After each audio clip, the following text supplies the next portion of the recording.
aujourd'hui une vidéo un peu particulière, j'allais presque dire un aide-mémoire pour moi, pour garder en tête ces idées, ces pensées que je peux avoir, ces prises de conscience en lien avec l'amour et la relation.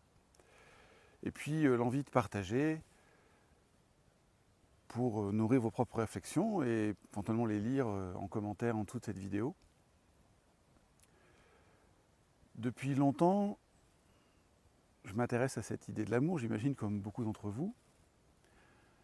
Et j'ai pu faire quelques constats. Par exemple, pour certaines personnes, il est très compliqué de dire « je t'aime » à quelqu'un. Je pense notamment à des personnes qui me disaient que dire « je t'aime » à quelqu'un, pour elles, c'était donner du pouvoir à l'autre. Et elles pouvaient passer beaucoup de temps, même au sein du couple, avant de pouvoir dire « je t'aime ». Pour d'autres personnes, dire « je t'aime » est très facile et cela peut arriver très tôt dans une relation. Et pour autant, je me demande parfois qu'est-ce qu'il y a derrière ce « je t'aime ».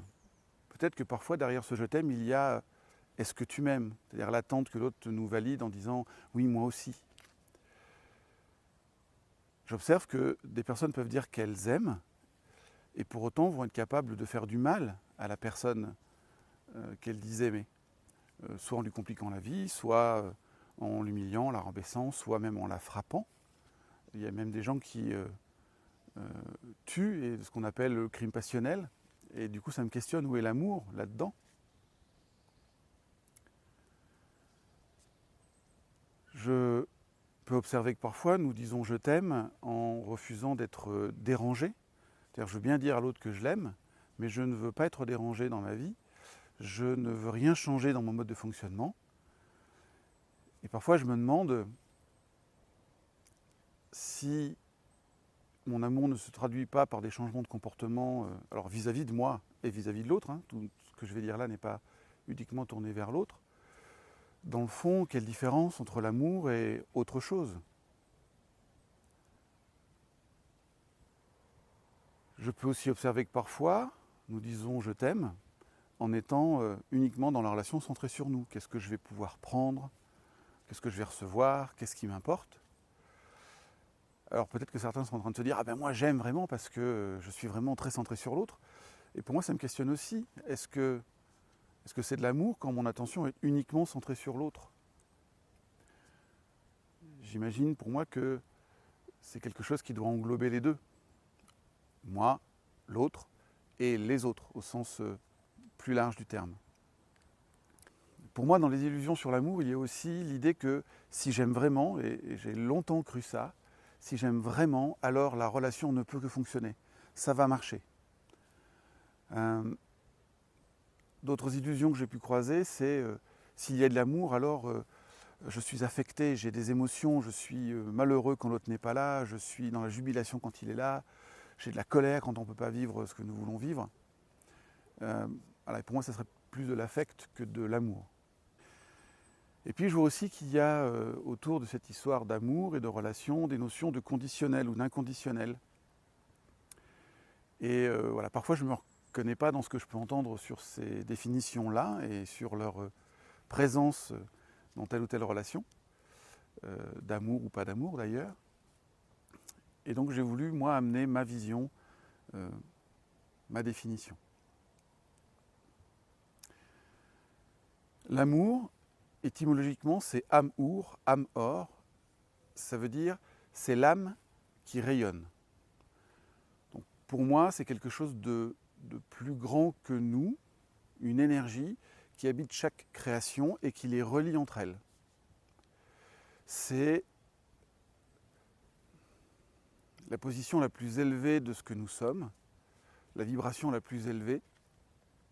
Au niveau de l'humain, je pourrais traduire ça par un élan du cœur d'offrir le meilleur de soi, dans la limite de ce que l'autre veut recevoir, bien sûr, d'être dans une pensée bienveillante, d'être prêt à être dérangé pour contribuer à quelque chose de plus grand que soi. C'est nourrir des relations qui soient vraies,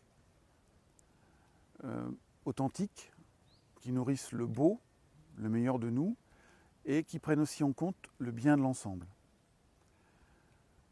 Au niveau humain, cet amour peut aussi se traduire par une forme de confiance, pas uniquement une confiance dans mes capacités, mais aussi une confiance dans la vie, une confiance dans l'univers, Lulu comme l'appelle une de mes amies, l'idée que cette chose plus grande que nous contribue à nous guider vers ce qui est bon pour nous, même si parfois nous y résistons parce que notre mental imagine que c'est autre chose, autrement que les choses devraient se passer. Et lorsque nous sommes en lien avec cette part plus grande que nous, cet amour en nous, l'amour que je décris, les émotions qui vont être associées, c'est la joie, la plénitude, la paix, une forme de sécurité détendue. Et évidemment, cet amour, pour moi, ne peut être qu'inconditionnel. Vous pouvez repérer que derrière « j'aime » ou « je t'aime », si vous mettez quelque chose, vous allez réduire la puissance de cette phrase-là. Je t'aime beaucoup est moins fort que je t'aime. Je t'aime si tu fais ça est moins fort que je t'aime. Donc pour moi, cette énergie est inconditionnelle. Elle n'est pas liée à une condition, elle va nous habiter, nous animer, quoi qu'il arrive. Même si parfois, nous ne le percevons pas. L'autre énergie qui peut nous habiter, qui peut faire que parfois nous ne voyons pas la première, c'est l'énergie de la peur. Pour moi, il y a vraiment deux énergies, l'amour et la peur. La peur, c'est des parts plus basses de nous, des vies mineures, des bas instincts, qui reposent sur l'idée que nous sommes séparés de ce grand tout, de cet univers, ou que nous pouvons l'être. Au niveau humain,